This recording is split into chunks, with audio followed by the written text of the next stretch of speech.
Hello everyone. आइए बात करते हैं स्मार्ट पीएलएस सॉफ्टवेयर के बारे में और इसकी क्या क्या कैपेबिलिटीज़ हैं। ये क्या चीज़ें कर सकता है स्मार्ट पीएलएस।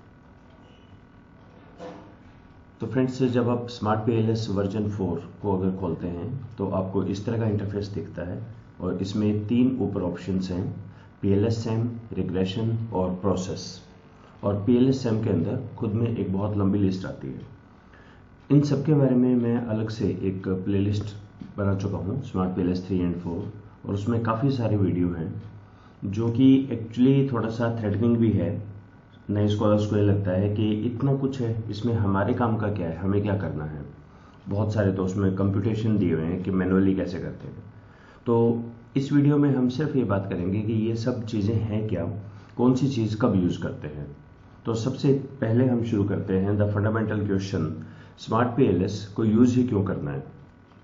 तो इसके लिए हम एक पेपर देखते हैं। ये A* कैटेगरी के अंदर पब्लिश्ड है पेपर। जर्नल का नाम है international journal of information management और पेपर है ये प्रिडिक्टिंग मोबाइल वैलिड रेजिस्टेंस अ 2-स्टेज सैम ANN अप्रोच। 2 स्टेज का मतलब इन्होंने पहले सैम को यूज़ किया, स्ट्रक्चरल इक्वेशन मॉडलिंग को, उसके स्कोर को बाहर निकाला, इम्प्यूट किया और उसमें ANN यूज़ कर दिया। तो यहाँ पे एक जगह आके ये लिखते हैं कि स्मार्ट पीएलएस को यूज़ क्यों किया इन्होंने। तो एक बार ये पढ़ लेते हैं। इनका ये कहना है कि to evaluate the normality of distribution, one sample KS test use किया।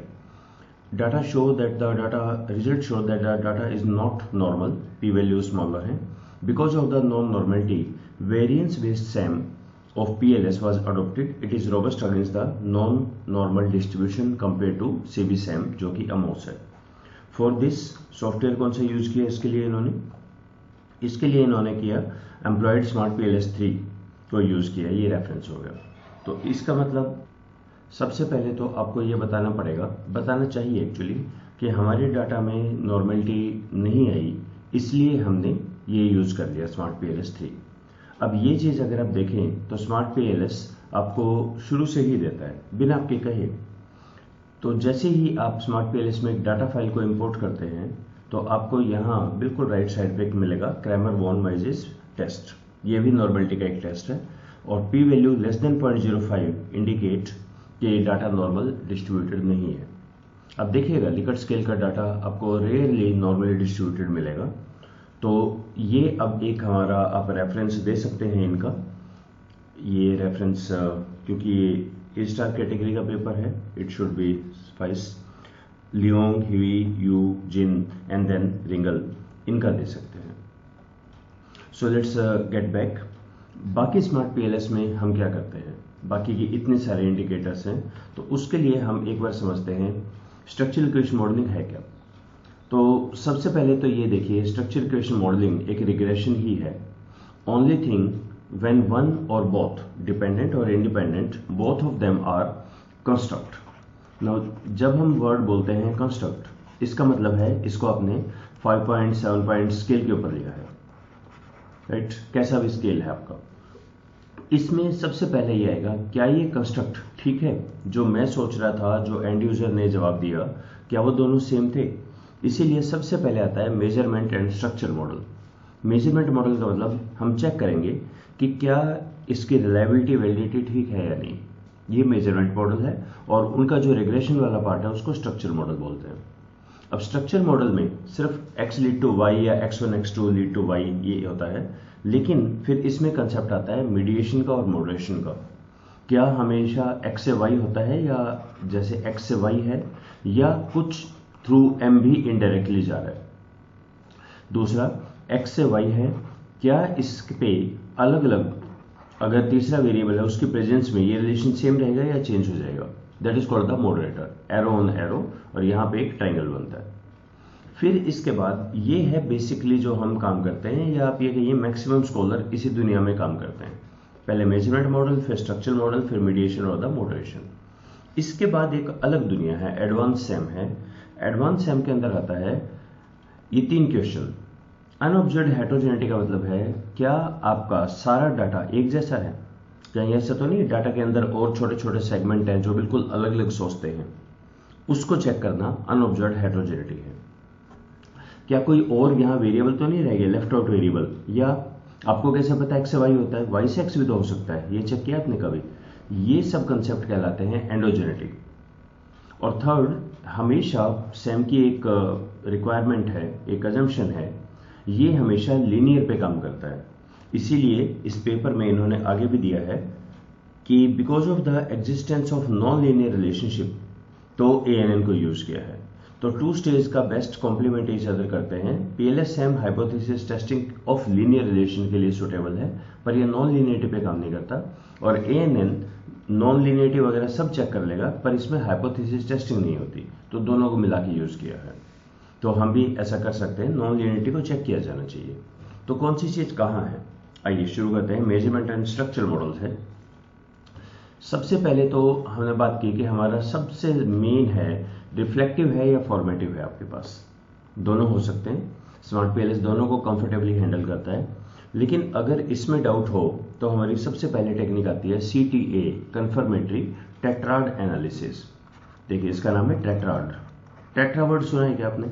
केमिस्ट्री के अंदर आता था, कार्बन टेट्राहेड्रल स्ट्रक्चर है। टेट्रा का मतलब होता है 4। अब इस टेक्निक की लिमिटेशन ये है, आपके एक कंस्ट्रक्ट में मिनिमम 4 आइटम्स होने चाहिए, तब ये लगेगा, 3 पे नहीं लगेगा। और ये चेक करता है, ये बताता है आपको टेक्निक कि क्या आपका कंस्ट्रक्ट रिफ्लेक्टिव है या फॉर्मेटिव है। अब इसमें एक प्रॉब्लम है, ये आपका जो हार्डकोर आपको पता है ये रिफ्लेक्टिव है, उसको भी ये कई बार फॉर्मेटिव बता देता है, बहुत ज़्यादा स्ट्रिंजेंट है।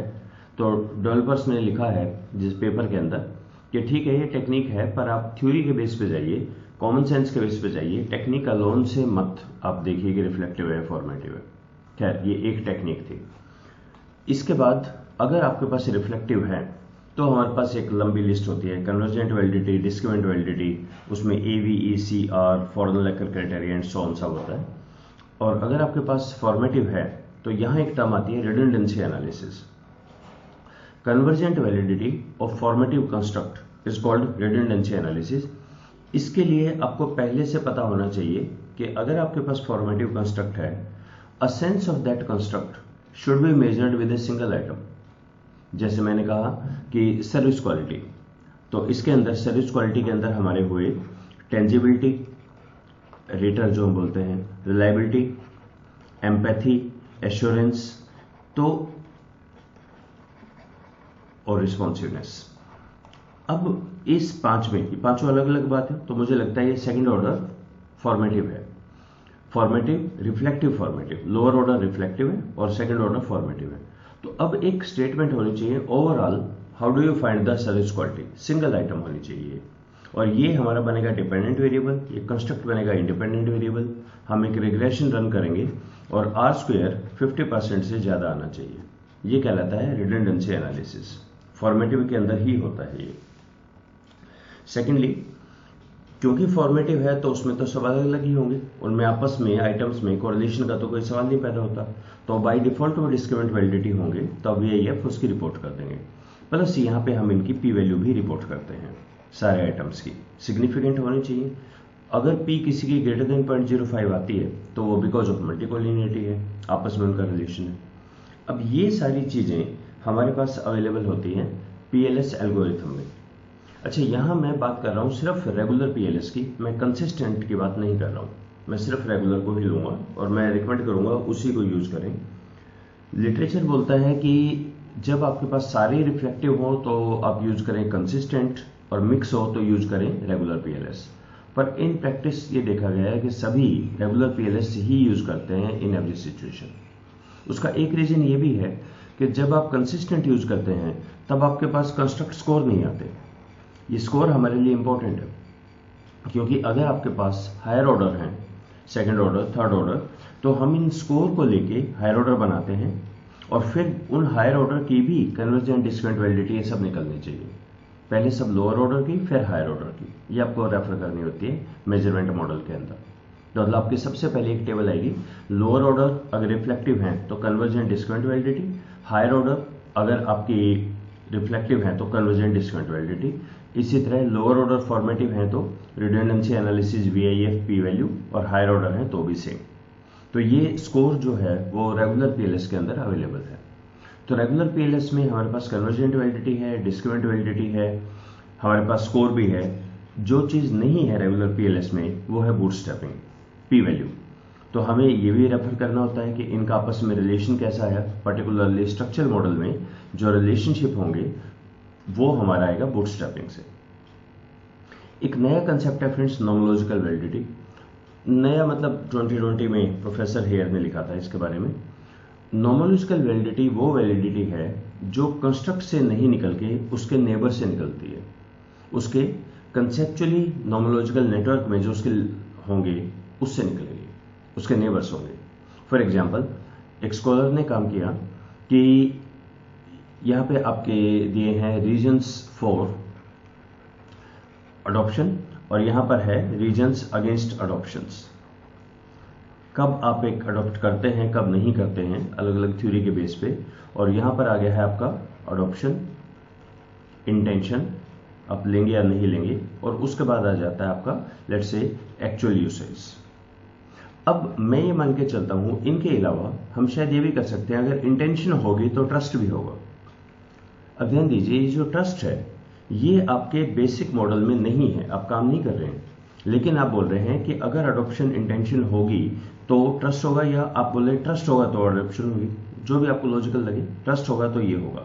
इन दैट केस इसको यूज करना, ट्रस्ट को, ये अडॉप्शन इंटेंशन की नॉमोलॉजिकल वैलिडिटी को बताता है। यानी ये वो चीज है जो आपसे नहीं, जो नेबर से बताई जाएगी।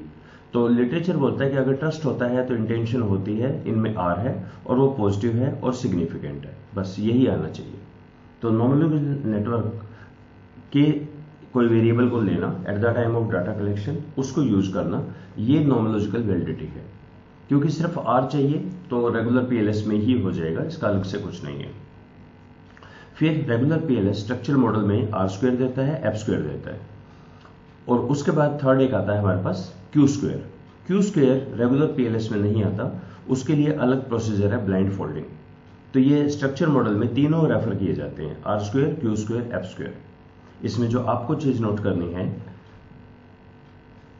हर डिपेंडेंट वेरिएबल, हर डीवी का आर स्क्वायर होता है, हर डीवी का क्यू स्क्वायर होता है, और हर डीवी का प्रिडिक्टिव वैलिडिटी होती है, पीएलएस प्रिडिक्ट बोल देते हैं इसे, और हर आईडीवी का एफ स्क्वायर होता है।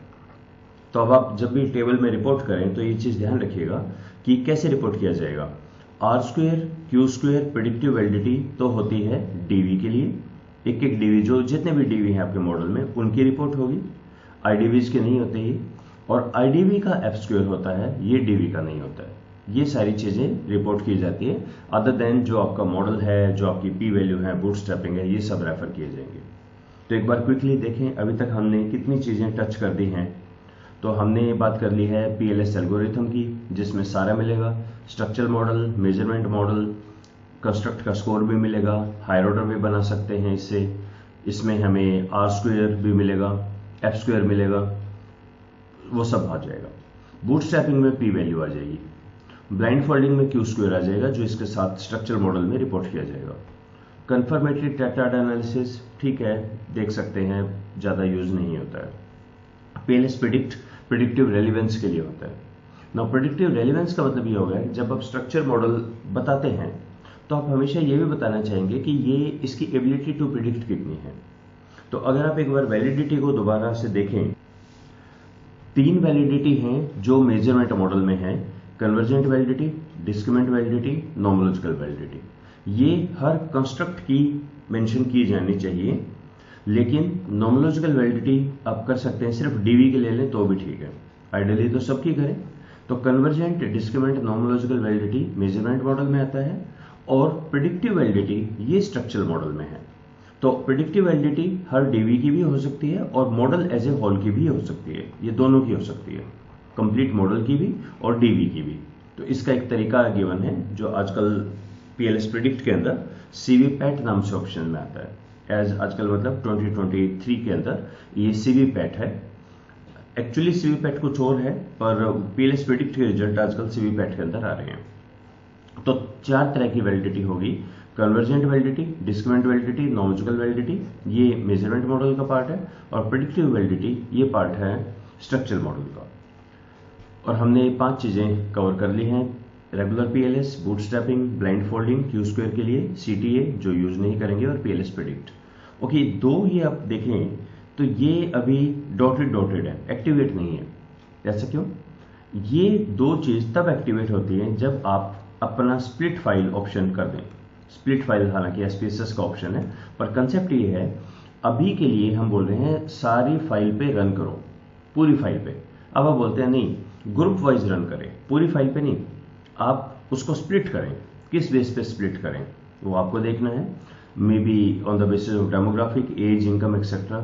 तो हमें यहाँ बैक करके हमें जाना होगा कहाँ पे, जहाँ आपकी एक्चुअल जो डाटा फाइल होती है ना, ये डाटा फाइल, इसमें क्लिक करें। मैं किसी एक के ऊपर क्लिक करता हूँ तो ये मिलेगा ऐसा, ये वही है जहाँ पे हमें क्रैमर वी मोजेस टेस्ट मिला था। इसके अंदर ऊपर देखिए यहाँ लिखा हुआ है जनरेट ग्रुप। जनरेट ग्रुप में किसी भी बेस पे, प्रोफेशन के बेस पे, इनकम के बेस पे, जेंडर, रेजिडेंट, किसी भी बेस पे आप स्प्लिट कर सकते हैं। और जब आप ये स्प्लिट कर देंगे, ग्रुप क्रिएट कर दीजिए। जैसे ग्रुप क्रिएट करते हैं तो आप पाएंगे ये भी आपके एक्टिवेट हो गए, 2 चीज़ें, राइट। ये क्या है 2 चीज़ें? ये हायर इफेक्ट में आता है। हायर इफेक्ट में 2 चीज़ें हैं, मॉडरेशन या मीडिएशन। पहले बात करते हैं मॉडरेशन की। अगर मॉडरेटर मीट्रिक हो, इसका नाम होता है इंटरेक्शन, और अगर नॉन मीट्रिक हो, इसको बोलते हैं मल्टी ग्रुप एनालिसिस। और मल्टी ग्रुप एनालिसिस का एक अजम्पशन है माइकॉम, ये आपको जरूर यूज करना चाहिए, कंपल्सरी। ये कहाँ कहाँ पर हैं? तो जो ये 2 चीज़ें हैं, माइकॉम इज परमुटेशन, तो ये हमें ध्यान रखना है, इसका नाम परमुटेशन है और इसके अंदर माइकॉम मिलता है। और उसके बाद अगर ये सारा ठीक है तो फिर हम लगाते हैं multi group analysis, that is bootstrap multi group, right. तो नॉन मीट्रिक वेरिएबल के 2 ऑप्शंस होते हैं। तो अब ये पॉइंट आ गया, अगर आपके केस में आपने एक नॉन मीट्रिक वेरिएबल लिया है एज मॉडरेटर, तो आपके लिए माइकॉम और एमजी हैं, अदरवाइज ना यूज करें। इसी तरह से अगर वो मीट्रिक हो, जैसे आप ले सकते हैं firm size, age of the CEO, profit, इस तरह का कोई भी अगर मीट्रिक वेरिएबल है तो हम यूज करते हैं इंटरेक्शन इफेक्ट। इंटरेक्शन इफेक्ट यहां अवेलेबल है, चेक करें, ऊपर दिया हुआ है मॉडरेटिंग इफेक्ट, ये इंटरेक्शन के लिए करता है। और वर्जन 4 के अंदर तो एक एडवांटेज है, आप एक सर्कल करें और सर्कल से एरो डायरेक्टली एरो के ऊपर लगा दें, वो भी आप कर सकते हैं। तो that is the for moderator. Mediation के लिए हमारे पास अलग से कोई स्पेशल नहीं है, ये सिंपल रेगुलर पीएलएस के अंदर ही निकल जाएगा और बूटस्ट्रैपिंग के अंदर निकल जाएगा। इसमें स्पेसिफिक इनडायरेक्ट इफेक्ट भी हैं जो कॉम्प्लेक्स मीडिएशन में काफ़ी हेल्पफुल रहते हैं। तो हायर इफेक्ट में 2 चीज़ें हमारे पास, मॉडरेशन और मीडिएशन। मॉडरेशन कवर है, नॉन मीट्रिक कवर है यहाँ पे परमुटेशन एंड बूटस्ट्रैप में, और मीट्रिक यहाँ पे कवर है। मीडिएशन आ जाएगा रेगुलर पीएलएस और बूटस्ट्रैपिंग के अंदर। आगे चलते हैं। एक क्वेश्चन ये आता है कि आपके अगर बहुत सारे इंडिपेंडेंट वेरिएबल हैं तो कौन सा इंडिपेंडेंट इंपॉर्टेंट है, और उसका एक सिंपलेस्ट आंसर होता है बीटा चेक कर लो, राइट। बीटा के साथ आप आर स्क्वायर चेक कर लो, ठीक है, वो भी बीटा का स्क्वायर ही आर स्क्वायर है एक तरह का। इसी चीज को अगर हम एक चार्ट के ऊपर बनाएं, इसका नाम है इप्मा। इप्मा का मतलब है इंपॉर्टेंस परफॉर्मेंस मैप एनालिसिस। तो यहां पे क्या करते हैं, इधर तो होती है इंपॉर्टेंस, इंपॉर्टेंस मतलब बीटा, तो जो भी बीटा है आप उसको यहां पुट कर दें। और यहां पर है हमारी परफॉर्मेंस। परफॉर्मेंस निकालते हैं मीन स्कोर से, जो भी कंस्ट्रक्ट है उसका मीन स्कोर। रिमेंबर 5 पॉइंट अगर है तो ये 3 होगा, ये 5 होगा, यहाँ पर 1 होगा, समथिंग लाइक दैट। तो बेसिकली हमारे पास आप देखें तो ये इस तरह का एक चार्ट बनेगा। ये ब्लॉक वो ब्लॉक है जो खूब इंपॉर्टेंट है कंस्ट्रक्ट और बहुत अच्छा परफॉर्म कर रहे हैं, बहुत ही अच्छी बात है। ये ब्लॉक है जो परफॉर्मेंस बहुत अच्छा कर रहे हैं पर उतने इंपॉर्टेंट नहीं है, तो ये सॉर्ट ऑफ वेस्टेड एफर्ट है। इधर ये बढ़िया है, ना तो परफॉर्म कर रहे हैं और ना इंपॉर्टेंस है, इग्नोर। इधर अगर कोई आते हैं कंस्ट्रक्ट आपके ग्राफ में, इसका मतलब this is something where action has to be taken, ये बहुत इंपॉर्टेंट है लेकिन परफॉर्म अच्छा नहीं कर रहे हैं, तो मैनेजरियल इंप्लीकेशन रहेगी, इस पे ध्यान दो। इसको तो इग्नोर करो, फोकस इसको भी ठीक है करते रहो, लेकिन ये है जिस पे फोकस आपको करना चाहिए। इस चार्ट को बोलते हैं इप्मा, इंपॉर्टेंस परफॉर्मेंस मैप एनालिसिस। ये ज़्यादा साउंड ठीक करता है अगर आपके पास कई सारे इंडिपेंडेंट हो। अगर एक या दो है तो क्या ही निकलेगा। अगर 7-8 इंडिपेंडेंट हैं तो ये इप्मा काफ़ी अच्छा है, डिपेंडेंट वेरिएबल के लिए इप्मा यूज़ कर सकते हैं। इसका एक और भी वर्जन है, हालांकि इसके कई वर्जन है, कौन सा इंपॉर्टेंट है। इसी के अंदर हमारा ANN भी आ जाता है, इसी के अंदर NCA भी आ जाता है, नेसेसरी कंडीशन एनालिसिस। ये कहाँ पर है, तो जो PLS4 में अगर आप शुरू में देखें यहाँ 3 ऑप्शन हैं। जो रिग्रेशन है एक्चुअली इसके अंदर आपका NCA भी है, और भी इसमें रेगुलर रिग्रेशन भी है, OLS, इसमें लॉजिस्टिक्स रिग्रेशन भी है, पर इसमें सबसे इंपॉर्टेंट है NCA।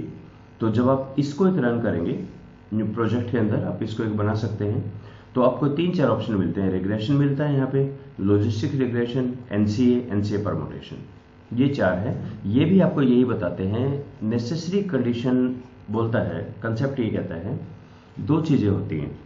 देखिए जब भी आप बोलते हैं ना friends x lead to y, ये अधूरा सच है।